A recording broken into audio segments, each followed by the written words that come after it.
보여준 금신상의 환상. 그래서 자, 이 다니엘이 꿈을 꿨는데 다니엘이 꿈을 꾼 것이 아니죠. 누가 꿈을 꿨죠? 느부갓네살 왕이 꿈을 꿨어요. 느부갓네살 왕이. 그런데 이 느부갓네살 왕이 꿈을 꿨는데 한 금신상이 나오는 거예요. 그런데 그 금신상은 머리가 금이고 가슴은 뭘로 돼 있죠? 은으로 돼 있고, 자, 배와 정강이는 뭘로 돼 있어요? 노수로 돼 있고, 두 다리는 뭘로 돼 있죠? 철로 돼 있고, 그 다음에 발과 발가락은 흙과 철로 섞여져 있어요. 이 거대한 이 우상, 이 신상을 갑자기 하늘에서 내려온 뭐가? 돌이 다 쳐버리는 거예요. 쳐버리는 거예요. 그래서 산산조각으로 부서지고 이 뜨인 돌의 나라, 그러니까 그리스도의 나라가 온 세상에 가득 차는 환상을 이제 보게 된 것입니다. 이게 다니엘서에 나오는 첫 번째 환상이에요. 자, 이 금신상은 뭘까요? 다니엘의 시대로부터 앞으로 이 세상이 어떻게 펼쳐질 것인가에 대한 하나님의 계획표를 보여준 것입니다. 앞으로 다니엘아, 지금은 이 금과 같은 바벨론이 다시 통치하고 있지만 그 다음에는 은과 같은 나라가, 그보다 조금 못한 은과 같은 나라가 나올 것인데 그것은 바로 메디아와 페르시아 제국이다. 성경에는 메데 바사로 나오죠. 자, 그 다음에 이 나라가 이제 사라지고 놋과 같은 헬라 제국이 등장할 것이다. 헬라 제국을 일으킨 사람 누구죠? 알렉산더. 메데 바사 제국을 이룬 사람 누구죠? 고레스. 바벨론 제국을 시작한 사람 누구죠? 느부갓네살. 자, 그 다음에는 로마라고 하는 나라가 철과 같은 제국이 일어설 것이다. 자, 그 제국은 누가 세웠죠? 자, 시저의 양자인 옥타비아누스, 이 아우구스투스를 통해서 이루어지죠. 그러나 이 아우구스투스 때 누가 이 땅에 탄생하시죠? 예수 그리스도가 하늘에서 내려오시는 거예요. 그 그리스도를 통해 로마 제국이 이제 멸망을 하게 되죠. 그래서 예수 그리스도의 나라가 이제 예루살렘에서부터 로마를 정복하고 온 세상에 하나님의 나라, 그리스도의 교회가 이제 왕성해 될 것을 말하는 거예요. 자, 이렇게 이 다니엘의 환상을 주셨고, 이것을 또 두 번째로도 구체적으로도 보여주셨죠. 그게 이제 네 짐승의 환상으로 나와요. 네 짐승의 환상. 자, 네 짐승의 환상. 자, 네 짐승의 환상은, 자, 첫 번째는 어떤 짐승이죠? 자, 여기 몸은 사자인데 독수리의 날개를 가진, 독수리 날개. 이게 뭐예요? 첫 번째 짐승이 이제 바벨론 제국. 그 다음에 두 번째 곰과 같은 이 나라가 이제 바사 제국. 그리고 저 표범과 같고 네 개의 날개를 가진 저 나라가 바로 뭐예요? 헬라 제국이에요. 헬라 제국은 알렉산더라고 하는 이 황제에 의해서 탄생되지만 결국은 네 개의 나라로 이제 찢어질 것이다. 그 역사적으로 이루어졌죠? 역사적으로 이루어졌어요.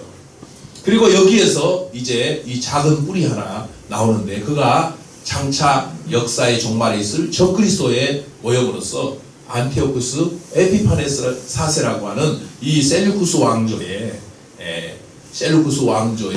그 왕이 이스라엘을 침공해가지고 성전에다가 이제 제우스 신상을 세우고 돼지로 제사를 지내게 하고, 그리고 레위인이 아닌 사람들로 이제 이 제사장을 삼는 거예요.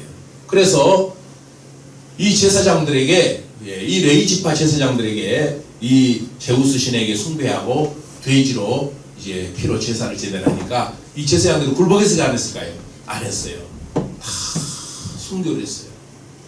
그 당시 제사장과 7 형제들의 제사장들이 다 순교를 한 거예요. 신앙을 시키고.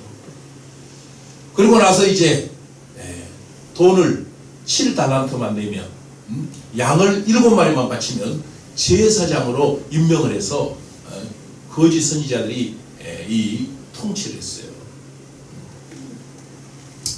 그때 이 마카비 형제가 일어나 이제 혁명을 일으키죠. 그래서 다시금 이 성전을 정화하는 사건이 일어나게 됩니다. 그리고 이제 이 헬라 제국이 무너지고 이제 로마 제국이 아주 무시무시한 7머리 10뿔 가진 짐승으로 이 로마 제국이 이제 탄생한다. 이게 다니엘의 두 번째 환상입니다. 자, 그 다음에는 이제 다니엘을 통해서 하나님께서 70일의 환상을 보였어요. 70일의 환상. 1일에는 7년이죠. 이 70일의 환상을 이제 보여주는 거예요. 70일의 환상. 자, 그래서 자, 아까 그 앞으로 다시 잠깐 넘겨볼까요? 자, 여기 바벨론 제국. 자, 머리는 사자나 이제 독수리의 날개를 가진 이런 짐승이에요. 자, 그래서 BC 605년부터 539년까지 이 세계의 주도권을 잡았던 이 바벨론 제국이죠. 잘 안 보이죠? 바벨론 제국. 그 다음에는 곰과 같은 제국이 바로 539년부터 331년까지 메데 페르시아 제국. 페르시아 바사 제국. 그 다음에 표범과 4개의 날개를 가진 이 짐승. BC 331년부터 168년까지 그리스 제국, 헬라 제국이죠. 그리스 헬라 제국. 그리고 이제 로마 제국이에요. 로마 제국.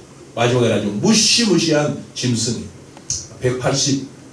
168년부터 27년까지 시저가 나라를 이제 통치를 세우고 로마를 세우고 본격적으로 이제 제정 로마 제국이 시작된 것은 이 성경에 나오는 이 아우구스토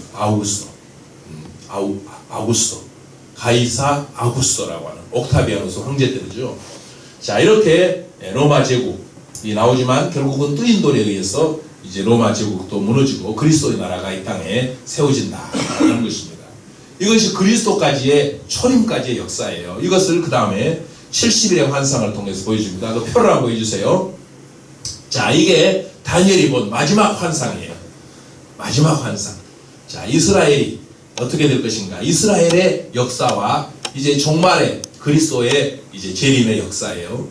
자, 그래서 이 다니엘이 이 70일의 환상을 본 뒤로부터 7일회가 지나면 이제 예루살렘에 무너진 성전과 파괴된 예루살렘 성이 회복될 것이다. 그 예루살렘 성과 성전이 회복된 뒤로부터 62일회가 지나면 이제 그리스도가 한 왕이 이 땅에 탄생할 것이다. 한 왕의 탄생. 그가 누구죠? 그리스도예요. 그리스도. 메시아가 이 땅에 그리스도가 한 왕이 이제 탄생할 것이다 라고 하는 것을 예언을 했어요. 그러고 나서 이제 마지막 한 일회가 역사에 남아있는데 그 마지막 한 일회가 바로 7년이에요. 7년. 이것이 바로 성경에 나오는 이제 7년 환란인데 전 3년과 후 3년으로 42달 1260일 1260일 이렇게 3년 반으로 이제 나누어져서 이제 이 한 일회 동안에 역사에는 누가 탄생하느냐? 적그리스도가 탄생하게 된다라고 하는 것입니다. 적그리스도가 탄생하게 된다. 자, 됐어요. 자, 이 적그리스도가 바로 누구냐? 바로 세계의 정치와 그 다음에 경제와 그 다음에 종교를 통합한 그런 이 나라를 이제 만들게 된다는 것입니다. 자, 왜 이런 나라가 만들어질까요? 자, 종말에 이 세상에는 적그리스도가 이제 출현하게 된다라고 하는 것입니다. 자, 오늘 이 본문 말씀으로 돌아가 이 12절에 보면 또 여섯째 천사가 그 대적을 큰 강 유브라데에 쏟음에 강물이 말라서 동방에서 오는 왕들의 길이 예비되었더라. 또 내가 보매 개구리 같은 새 더러운 영이 용의 입과 짐승의 입과 거짓 선지자의 입에서 나온다 그랬어요. 자, 그들은 귀신의 영이라. 이적을 행하여 온 천하 왕들에게 가서 하나님 곧 전능하신 이의 큰 날에 있을 전쟁을 위하여 그들을 모으더라. 하나님을 대적하는 전쟁을 일으킨다는 것입니다. 이 천하의 왕들이. 자, 그러면 이 일들이 어떻게 이루어지냐? 첫 번째 여기 보면 개구리 같은 새 더러운 영이 있다 그랬죠. 첫 번째는 누구예요? 용이에요. 용. 이 용은 누굴까요? 성경에서 옛뱀 곧 마귀라 이렇게 기록이 되어 있죠. 옛뱀 곧 마귀라. 자, 이 사단 마귀 우리 인류를 타락시켰어요. 천상에서는 하나님을 대적해서 하나님께 미가엘 천사장에게 쫓겨났어요. 공중권세를 잡고 있죠. 그래서 우리 인류의 시조인 첫 아담을 타락시켰고, 메시아로 오신 둘째 아담인 예수님도 3번이나 시험에서 넘어뜨리려고 그랬죠. 그러나 예수님은 이기셨어요. 그리고 이 사단 마귀는 예수님을 십자가에 못 박았죠. 그러나 예수님은 그러대요. 머리를 십자가에 깨뜨리고 부활하셨다 이 말이에요. 그런데 이 귀신의 영, 이 용이 이 땅에 누구를 일으키냐면 한 짐승을 일으킨다라고 하는 것입니다. 한 짐승. 그게 뭐죠? 이 짐승의 입과, 이 짐승이 뭐냐면 13장에 나와요. 13장에 계시록 13장에 보면 어떤 말씀이 나오냐면, 자, 계시록 13장, 또 내가 보니 바다에서 한 짐승이 나오는데 뿔이 열이요 머리가 7이라. 뿔이 열이요 머리가 7이라. 머리가 7. 자, 인류 역사에 보면 이 아수르, 그 다음에 바벨론, 그 다음에 바사, 헬라, 로마 제국이고, 그 다음에 이제 이 지금의 한 제국과 종말에 있을 마지막 이제 한 제국이 이제 탄생을 해요. 마지막 한 제국. 그 마지막 7번째의 제국을 통치할 아까 다니엘 환상에서는 뭘로 나왔죠?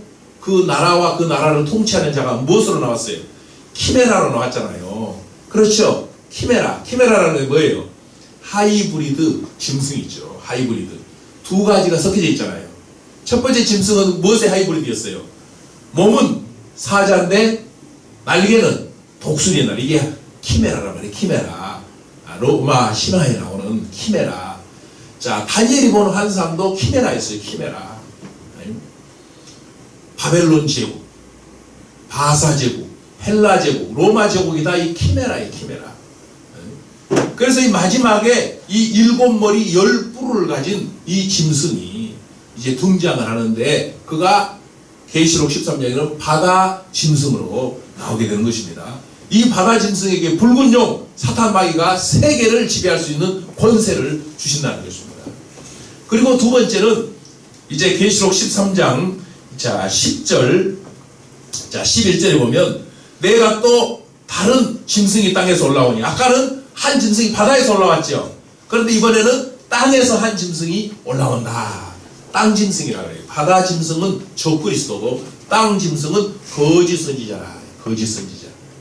이 거짓 선지자는 누구냐? 종교를 다 통합해가지고 이 적그리스도를 숭배하게 만드는 거예요. 하나님으로. 적그리스도를. 그래서 이스라엘 백성들이 속아가지고 말세에 속아가지고 이 적그리스도를 메시아인 줄 알고 숭배를 해요.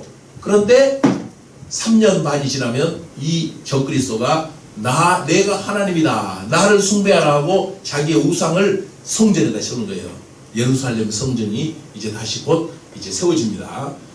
그게 종말의 신호탄이에요. 우리는 항상 어디를 바라봐야 될까요? 예루살렘을 바라보고 신앙생활. 예루살렘. 물론 하늘 예루살렘도 바라봐야 되지만 성경에는 세계의 예루살렘이 나오죠. 구약의 예루살렘. 아브라함으로부터 시작돼가지고 다윗과 솔로몬 시대에 완공되었죠. 예루살렘 성전이. 그리고 이제 시드기야 왕 때 파괴되었지만 이 수르바벨에 의해서 다시 복원이 되었고, 이제 예수님이 오심으로 그 성전의 휘장이 찢어짐으로 예루살렘 성전의 기능은 끝나버렸어요. 그리고 예수님이 십자가에 죽으시고 부활하셔서 성령을 보내심으로 이 땅에 이제 교회 예루살렘이 시작되게 되었다. 한번 따라서 교회 예루살렘. 교회 예루살렘. 지금 우리는 어떤 시대를 살고 있어요? 교회 예루살렘 시대를 살고 있다 이 말이에요. 그런데 예수님이 재림하시고 이제 부활의 역사가 일어난 후에는 무슨 예루살렘에서 우리가 살게 되죠? 하늘 예루살렘, 새 예루살렘에 가서 살게 된다 이 말이에요. 또 내가 보매 새 하늘과 새 땅을 보니 처음 하늘과 처음 땅은 없어졌고 바다도 다시 있지 않더라. 보라, 내가 보매 거룩한 성 새 예루살렘이 하나님께서 하늘로부터 내려오니, 우리가 영원히 그 새 하늘과 새 땅 새 예루살렘에 가서 부활의 몸으로 우리는 이제 살게 될 그 소망을 가지고 나가는 것입니다. 그런데 이 짐승은 이 땅에다가 무엇을 세우려고 그러죠? 바벨론성을 바벨론성을 세우는 거예요. 그래서 하나님께서 오늘 이 마지막 때, 그러나 하나님은 이 세상을 어떻게 해요? 이제 하나님의 정한 때가 되면, 다시 말하면 이 세상을 통해 하나님의 자녀들을 다 구원하게 될 때에 하나님은 이 땅에 이제 심판을 하게 되는데, 그때는 우리 인간의 역사가 가장 이제 타락할 때가 되는 것입니다. 그래서 지금 이 세상은 어떻게 되죠? 인류가 육신적으로는 가장 최고의 지금 시기를 보내고 있죠. 과학 문명이 계속해서 발달하고 있어요. 앞으로 이제 4차 산업시대, 4차 산업시대 그랬잖아요. 예? 인류가 만년에 걸쳐서 이루어 놓은 그 발전을 어떻게 해요? 우리 인류는 불과 400년이 못 되어서 그 농업혁명을 통해 이루어진 우리 인류의 문명을 이제 이 산업혁명으로 바꿔버렸어요. 그리고 산업혁명으로 이루어온 이 400년의 역사를 이제 어떻게 해요? 인터넷, 정보통신의 혁명으로 이제 업그레이드 시켜버리고, 이제는 4차 산업혁명 시대가 곧 우리 눈앞에 이제 다가오게 됐습니다. 이 인류의 문명이 초고속적으로 이제 발전하게 되는 것입니다. 그래서 이제 온 인류는 초연결 사회가 되는 거예요. 우리가 어렸을 때는 우리 대한민국의 일일 생활권이란 말이에요. 일일 생활권. 전국을 일일 생활권으로 연결시킨다. 그런데 지금 세계가 어떻게 해요? 세계가 일일 생활권으로 연결이 되어버렸죠. 교통망으로. 그런데 이제는 어떻게 해요? 이 비행기나 제트기나 이런 에어버스나 이런 것이 아니라 이제는 이 정보통신 WWW WWW로 인해서 어떻게 해요? 세계가 동시대가 되어버려요. 동시대. 그렇죠? 동시다발적으로 연결이 되어버립니다. 그러면서 이 인류는 어떻게 해요? 이미 이제 하나의 통합망을 이뤘어요. 인류가. 그렇죠? 하나의 통합망을 이루게 됐단 말이에요. 그래서 여러분들의 일거수일투족이 지금 다 어디에 저장되고 있습니까? 페이스북, 또 인스타그램, 카카오, 이런데 여러분들의 일거수일투족이 다 저장되죠? 너무 거기 올리는 거 좋아하지 마세요, 여러분. 네. 올라가요. 그리고 또 위치 정보를 켜놓으면 어떻게 해요? 내가 하루에 어디 돌아다니니까 다 거기에 저장이 돼요. 그리고 또 어떻게 해요? 지금 거리마다 CCTV가 있죠? 다 내 동선이 촬영이 되고 있는 거예요. 그래서 이미 이 시대는 지금 이제 돌이킬 수 없는 이 세계로 향해서 나아가고 있습니다. 그래서 우리 인류는 하나님께서 생육하고 번성하여 온 땅에 충만하라. 하나님은 흩어져서 하나님이 창조하신 세계를 정복하고 다스리고 문화를, 선한 문화를 발전시키다가 하나님의 예배의 날이 되면 하나님께 앞에 모여서 하나님 예배하는 거예요. 이스라엘도 보면 어떻게 해요? 한 나라가 아니죠. 12지파의 공동체로 돼 있어요.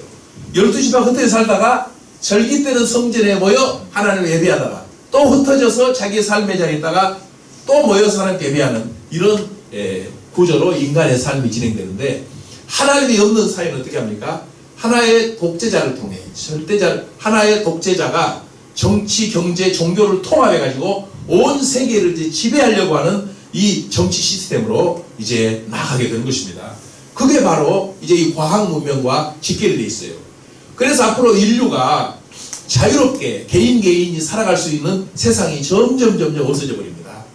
자, 우리가 지금은 내 지갑에다가 돈을 넣고 마음대로 쓰고 다니죠? 마음대로 쓰고 다녀요. 돈을 가지고. 그런데 앞으로는 어떻게 해요? 이 지폐가 이제 없어져 버립니다. 화폐 없는 사회가 되는 것이에요. 이미 지금 북유럽에서는 어떻게 해요? 은행이 다 없어져요.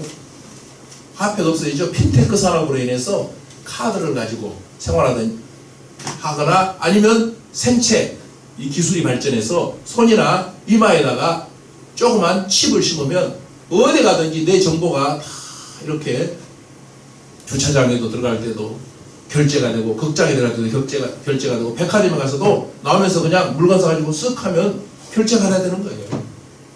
그래서 내 돈을 내 마음대로 이렇게 내가 가지고 있지를 못해요. 이제는 가지고 있을 수 없는 사회가 되는 거예요. 모든 것이, 내 재산도, 내 어떤 모든 것이, 부동산도 다 이제 내 소유가 아니라 이제 나는 사용만 하는 것이지 소유권이 없어지다가 결국은 우리 모든 인류가 어떻게 돼요? 이제 모든 통제권 안으로 어느 순간 자기 동물에게 이제 들어가게 됩니다. 자, 음식도 지금은 어때요? 우리가 마음껏 사 먹죠?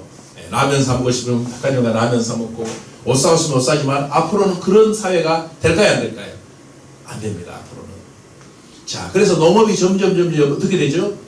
땅에서 재배하는 이 농사가 어떻게 돼요? 이제는 전부 다 이제 공장에서 재배하는 시대가 됩니다. 공장에서. 지금 이미 인공육의 실험이 지금 들어갔죠? 빌 게이츠가 300억을 투자해서 인공육을 만들어요. 우리 나라의 삼성 바이오 이 회사에서도 이제 인공육을 만드는 이제 지금 프로젝트가 시작됐습니다. 그래서 앞으로 고기도 어떻게 우리가 이제 닭을 키우고 소를 키워서 내 마음대로 소고기를 먹고 잡아먹을 수 있는 시대가 이제 될 수가 없어요. 고기도 다 공장에서 이제 생산을 해서 내가 이제 고기를 사 먹고 싶을 때 가서 사 먹는 거예요. 자, 이런 것들이 이번 이제 이 코로나 바이러스 사태를 통해서 어떻게 해요? 자, 우리나라가 지금 마스크도 오부제 배급제를 실시를 하죠. 자, 앞으로는 이 배급제 사회가 이제 될 수가 있어요. 왜냐하면 이 통제 사회가 되기 때문에. 그래서 지금 우리는 이 성경 말씀을 통해서 이 세상이 어떻게 흘러가는가를 잘 살펴봐야 돼요. 세계는 계속 이 하나님 없는 이 세상은 통합사회로 지금 나가요. 통합사회. 그래서 이 제국이라고 하는 것이 밝혀지죠. 다른 나라를 침범해서 자기의 통제권 안으로 이제 집어넣어요. 이게 짐승의 사회. 짐승은 어떻게 해요? 힘 있는 짐승은 다 잡아먹어버리죠. 약한 것들은 다 잡아먹어버려요. 그 약한 생명체를 보호하지 않는 거예요. 그런데 하나님의 창조의 시대는 어떻게 했어요? 작은 생명체도 어떻게 해요? 귀중히 여겨요. 약육강식이 없었어요. 인간이 타락하고 나서 약육강식. 인간이 하나님의 영이 떠나자 짐승이 돼요. 짐승같이. 그래서 인류 역사도 보면 계속해서 역사는 이제 하나님을 대적하고 자기의 힘 아래 두려고 하는 이런 제국의 역사, 전체주의, 또 사회주의, 공산주의 이런 것으로 이제 나아가려고 합니다. 그래서 역사적으로 보면 이 처음에 이 국제 코민테른이라고 하는 것이 1919년에 생겼어요. 국제 코민테른 들어봤죠? 세계사에서. 이게 공산주의 국제연합이에요. 1919년에 레닌의 주도 아래 소련의 공산당과 독일 사회 민주당 좌파를 중심으로 모스크바에서 이 코민테른이 창립됩니다. 이 코민테른의 목적은 프롤레타리아 독재를 통한 좌파 사회 국가를 건설하는 것이지만 주로 공산주의 운동에 대한 소련의 통제기관 역할을 했어요. 우리나라의 박헌영이 스탈린에게 가가지고 300만 원을 가지고 와요. 300만 원을. 그때가 20년 전후예요. 20년대 초반이에요. 그 300만 원의 돈은 그 다음에 어마어마한 돈이었어요. 그 돈을 가지고 와서 우리나라의 이제 조선 이제 공산당을 창립을 하다가 이제 일제에 잡혀가지고 구속이 되죠. 그 다음에 풀려났다가 또 창립하려고 하다가 쫓겨와가지고 우리 광주 백운동 이제 진다리 벽돌 공장에 숨어 있다가 1945년에 이제 해방이 되니까 나가서 이제 진명여고 강단에서 이제 공산당을 창립을 하죠. 이런 역사가 이런 국제 코민테른과 이제 연결이 돼 있었어요. 자, 그러나 1943년에 이제 해산이 되죠. 그러면서 2차 세계대전으로 국제연합이 이제 탄생하게 되죠. 국제연합. 자, 이런 국제연합기구가 탄생을 하고 또 유럽에서는 어떻게 해요? 1993년에 EU, 유럽연합이 탄생을 하죠.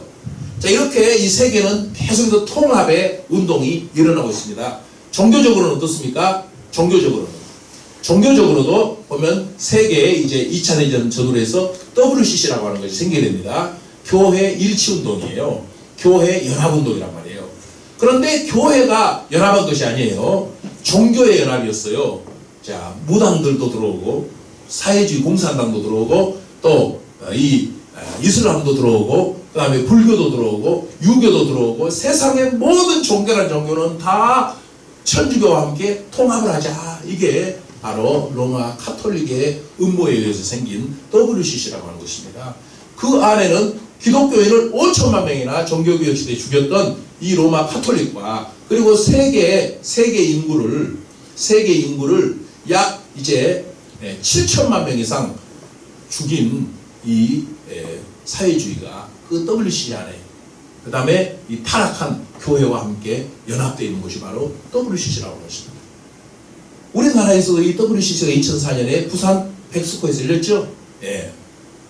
그래서 이런 이 종교 통합운동, 그 다음에 정치 통합운동. 그런데 경제는 어떻게 해요? 경제는 자연적으로 통합이 돼버려요. 자연적으로. 이런 핀테크 산업이라든가, 그 다음에 또 이런 이 SSS만, 이런 페이스북이라든가, 이런 다국적 기업들에 의해서 경제는 자동적으로 통합이 돼가지고 있고, 그 경제는 결국 누구의 손에 들어가게 되죠? 정치의 손에 들어가게 되는 거예요.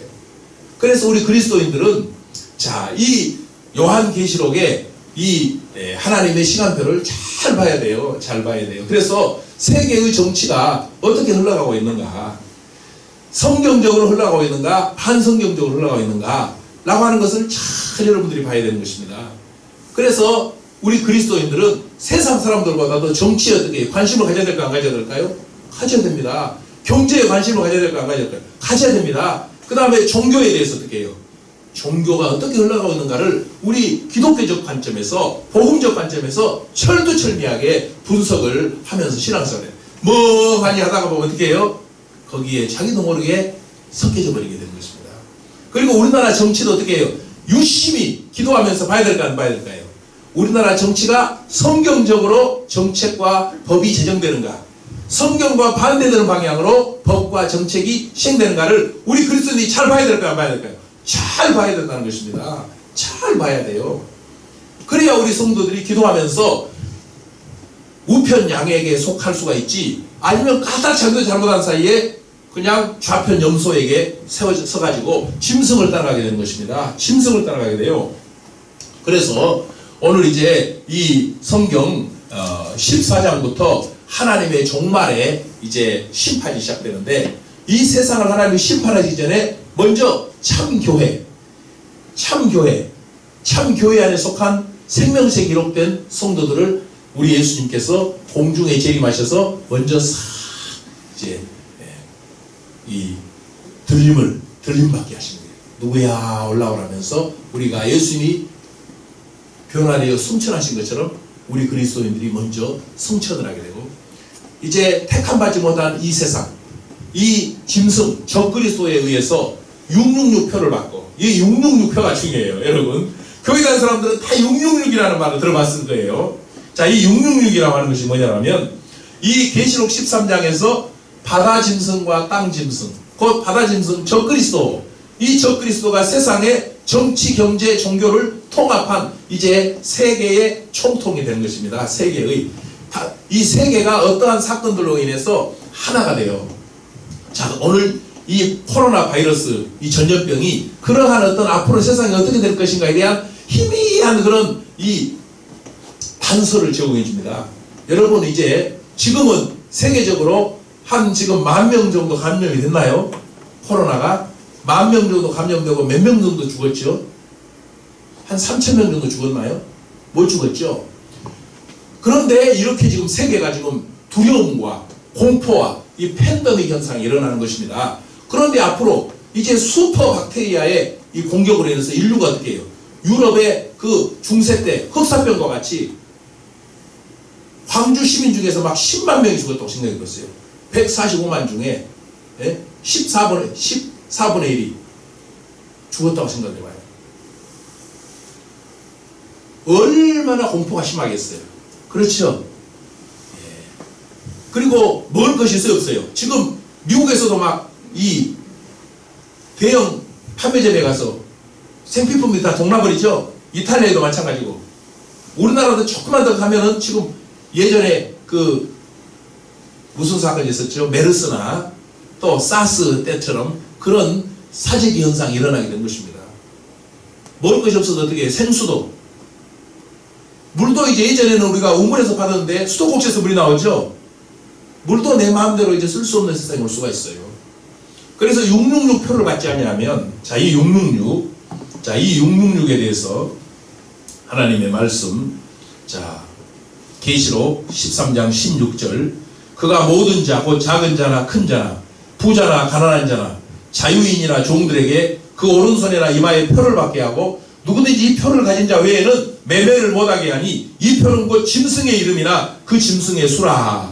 지혜가 여기 있으니 총명한 자는 그 짐승의 수를 세어보라. 그것은 사람의 수니 곧 그 수는 666이라. 그의 수는 666이라 666이라 이 666표를 받게 한다는 것입니다.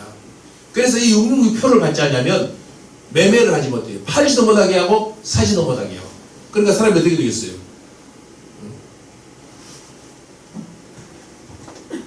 굶어 죽게 되겠죠. 굶어 죽거나 아니면 그 짐승에게 가서 경배하고 표를 받아야 이제 배급을 받을 수가 있는 사회가 이제 된다는 것이죠. 무서운 사회가 오죠? 무서운 사회가 오는데.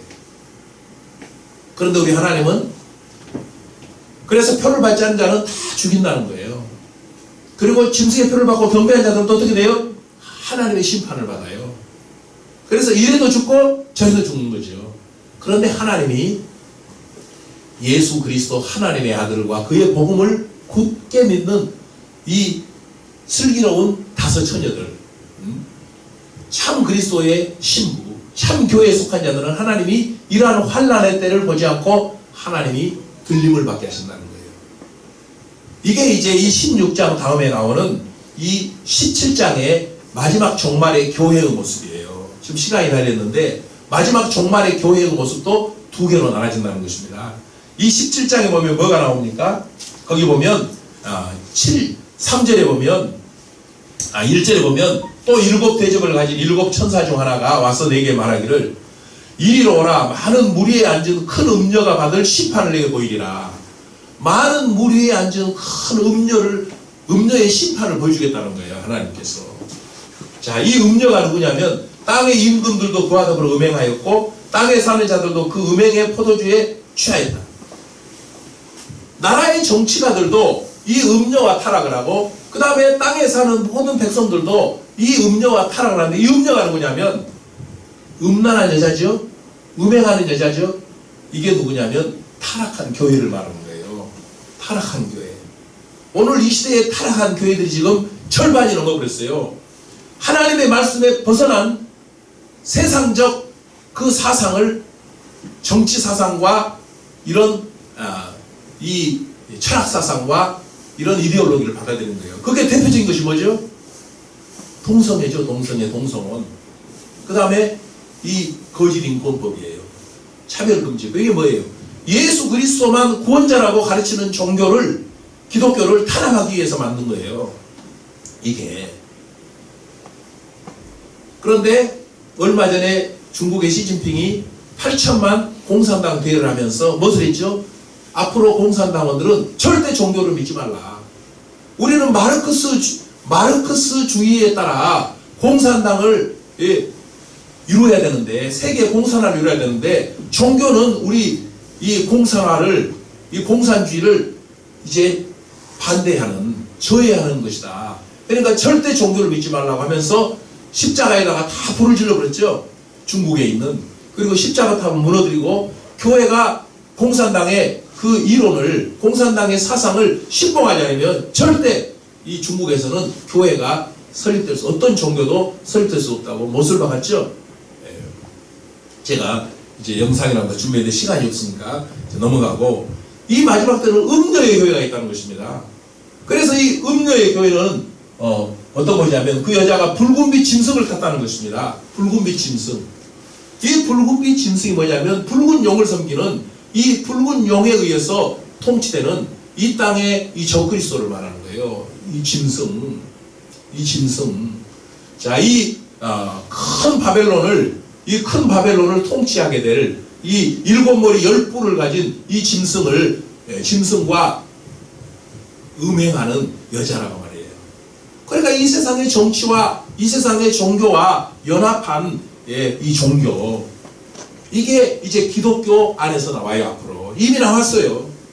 이미 나와서 로마 카톨릭을 중심으로 해서 기독교의 연합체가 이제 전 세계적으로 이제 형성이 되고, 거기에 따르지 않는 이 교회는 이제 참교회, 순결한 처녀, 이 금촛대 교회예요. 예수님이 일곱 금촛대 사이에 일곱 별을 붙잡고 계셨죠. 예수님을 따라가는 교회예요. 끝까지 예수님을 따라가는 교회. 그래서 오늘 이 본문에 보면 5절에 나오죠. 보라, 내가 도둑같이 오리니 누구든지 깨어 자기 옷을 지켜 벌거벗지 않고 다니는 자는, 자기의 부끄러움을 보이지 아니한 자는 복이 있도다. 우리는 도적같이 오신다는 거예요. 도둑같이. 올 때에 자기 옷을 지켜. 이 자기 옷은 뭐예요? 신앙이죠. 신앙. 자기 옷은 신앙을 지키는 거예요. 신앙을. 옳은 행실. 이 옳은 행실이 있는 자들, 그리스도로 옷 입고 이 그리스도로 옷 입은 이 신앙의 행위를 끝까지 지키는 자들은 우리 예수님께서 어떻게 해요? 이 땅에 환난을 보지 않고 하나님께서 먼저 승천하게 하셔서 먼저 이 계시록 15장에 14장에 이 알곡의 추수를 한 다음에 이 땅에 포도주, 진노의 포도주의 추수를 하게 되는데 그것이 바로 계시록 16장과 계시록 18장의 큰 성 바벨론의 멸망으로 나오는 것입니다. 그래서 하나님께서 이 교회와 그리스도와 복음을 핍박하고 이렇게 순교의 자리까지 이르게 한 이 땅의 이 음녀의 교회와 그리고 그들과 연합하여 이 세상을 우상 세계로 바꾼 이 적그리스도의 나라, 이 큰 짐승 적그리스도의 나라, 앞으로 이 적그리스도가 이제 출현을 하게 됩니다. 그래서 우리는 잘 예의주시해야 돼요. 어떤 성경학자들은 이유 총통이다, 또 로마의 카톨릭의 이 교황이다, 이렇게 이제 말하지만 성경에는 7머리 10뿔을 가진 짐승이라 그렇게 표현을 합니다. 이 7머리 10뿔을 가진 것은 키메라죠. 하이브리드형. 그러니까 다니엘이 환상을 본 그 환상 중에 첫 번째 짐승, 두 번째 짐승, 세 번째 짐승, 네 번째 짐승까지 나왔죠. 다섯째, 여섯째, 일곱째. 이제 이 일곱째, 이 7머리 10뿔을 가진 이 짐승으로 지금 성경이 상징적으로 표현을 해놓았습니다. 이 적그리스도가 앞으로 이제 나오는 것입니다. 그래서 우리는 이 마지막 때에 이 정치, 경제, 종교가 통합된다는 것을, 그리고 그 강력한 이 세계의 이 통합된 이 세계를 이끌어갈 이 적그리스도가 출현하게 될 것이고, 그 적그리스도와 연합한 음녀의 교회가 이제 지금부터 이미 이제 구별이 되고 있어요. 그러니까 우리 성도들 하나님의 말씀에 굳게 서서 이 세상의 정치와 종교가 어떻게 지금 흘러가고 있는가를 예의주시하면서 우리의 신앙의 시간표를 체크하면서 믿음 위에 굳게 서서 다시 오실 주님을 바라보는 순결한 신부의 신앙을 우리가 가져야 될 줄 믿습니다. 그래서 이 사탄 마귀는 이 전염병과 이런 것들을 통해서 성도들의 신앙을 흔드는 거예요. 왜? 지금 때가 얼마 남지 않았기 때문에 성도들의 믿음과 교회의 믿음을 흔들어야, 지금 믿음이 떨어져야 자기 적그리스도에게 경배를 하게 되기 때문에 지금 교회를 여러 가지로 흔드는 거예요. 정치를 통해서 교회를 엇박을 하고. 그래서 지금 우리나라가 지금 이 코로나를 통해서 감염법과 방역법을 통해서 교회가 예배를 드리지 마라, 들으면 300만 원 벌금한다, 우리 교회도 통지가 왔어요. 그러나 우리는 어떻게 해야 될까요? 더 무서운 것이 있어도 최고의 법은 뭐죠? 성경이죠. 성경. 그래서 우리는 평화로울 때는 성도들이 손해보지 않으려고 예배를 안 나와요. 손해보지 않으려고. 다시 한번 세상적 유익을 얻으려고. 왜? 주일날 일을 해가지고 일당을 벌어야 되고 돈을 벌어야 되기 때문에 교회를 안 나오고 예배를 빠집니다. 그런데 지금 이제 이런 전염병이 돌 때는 어떻게 해요? 건강을 지키기 위해서, 질병에 들지 않으려고 이제 예배를 안 나오게 돼요. 그 다음에 좀 더 이제 이 적그리스도의 시대는 어떻게 될까요? 교회 나오면 죽이는 거예요. 그러니까 목숨을 지키기 위해서 교회를 안 나오게 되는 것입니다. 그런데 이게 지금 첫 단계에서부터 어떻게 해요? 훈련이 안 돼 있으면 어떻게 돼요? 2단계, 3단계에서 이길 수 있을까요? 못 이기는 거예요. 그래서 우리 청소년들이나 평화로울 때 우리는 세상 이익과 싸워서 이기고 주일 성수 예배를 지키는 성도들이 돼야 됩니다. 그 다음에 두 번째는 이런 전염병이 돌 때, 이런 전염병에 감염되지 않게 해서 사람 많이 모이는데 예배되는데 안 가야 되겠지, 이렇게 하면 어떻게 돼요? 앞으로는 교회 나가 걸리면 죽는다 하면 어떻게 해요? 안 나가는 거죠. 목숨을 살리기 위해서. 그러나 목숨은, 육신의 목숨은 살릴지언정 무엇을 잃어버리죠? 영원의 믿음을 잃어버리기 때문에 그들은 어떻게 돼요? 육신이 죽는 것보다 더 무서운 영원한 지옥 형벌을 받게 되는 것이죠. 그러나 하나님이 믿음으로 나가는 자들은 지키시고 구원하신다 이 말이에요. 할렐루야. 지키는 거예요. 육신의 손해를 보려고 보지만 주의를 지키고 예배를 지키는 자들에게 구원을 주시고, 전염병의 위험이 있고 감염의 위험이 있지만 전염병이 걸린다 할지라도 믿음을 지키고 하나님 앞에 나가는 자는 비록 육신의 건강을 잃을지라도 영혼의 구원을 주시고, 이런 핍박의 시대가 와서 교회 나가면 총살을 시키고, 교회 나가면 목을 잘라 참수하여 죽이고, 교회 나가면 찢어 죽이고 불에 태워 죽인다 할지라도 교회 나가서 예배드리고 하나님을 바라고 믿음을 지키면 비록 육신은 찢겨지고 목이 베어 순교한다 할지라도 그는 영혼의 구원을 받고 영생과 멸관과 순교자의 상급을 받게 되는 것입니다. 여러분, 우리가 마지막 때가 될수록 우리의 믿음을 굳게 지키는 하나님의 자녀들이 되기를 주님의 이름으로 축원합니다. 기도하겠습니다. 하나님 아버지, 오늘도 우리 하나님 앞에 예배케 하시니 감사합니다. 오늘도 우리가 목숨보다 귀한 예배를 지키게 해 주시옵소서. 목숨은 잃는다 할지라도 믿음을 지키는 자에게는 영생을 주시고 부활과 천국의 영광을 주시는 하나님, 저희들에게 이 세상을 이길 수 있는 굳건한 믿음을 주시옵소서. 이제 세상은 정치와 경제와 종교가 통합되고 이 짐승을 따라가는, 이 세상을 따라가는 음녀의 교회는 하나님이 다 이제 이 아마겟돈 전쟁을 통해서 마지막 이제 이 땅을 뒤엎는 이 불심판과 지진으로 다 이제 죽게 하시지만, 믿음을 지키는 성도들은 환난전에 들림을 받아 주님과 함께 유리바다에서 이 세상의 불심판으로 멸망하는 것을 지켜볼 뿐만 아니라 이 세상이 불탄 후에 하나님이 만물을 새롭게 하시고 이곳에 천연왕국과 영원한 세루살렘의 영광의 주인공들이 되게 하실 것을 성경에 말씀하고 있는데, 우리 예수님이 도적같이 오신다고 말씀하였으니 우리는 언제 주님 오실지 알지 못하니 때에 흰옷을 준비하고 참믿음을 지키고 영원한 소망 가운데 믿음을 지키는 성도들이 다 되게 하여 주옵소서. 예수님의 이름으로 기도하옵나이다. 아멘. 주 예수 그리스도의 은혜와 하나님 아버지의 크신 사랑과 성령의 교통하심이 오늘도 하나님 앞에 예배하고 또 하나님 앞에 예물을 드리고 하나님 앞에 믿음을 지키는 모든 주의 백성들 머리머리 위에 이제로 영원히 함께 있을지어다. 아멘.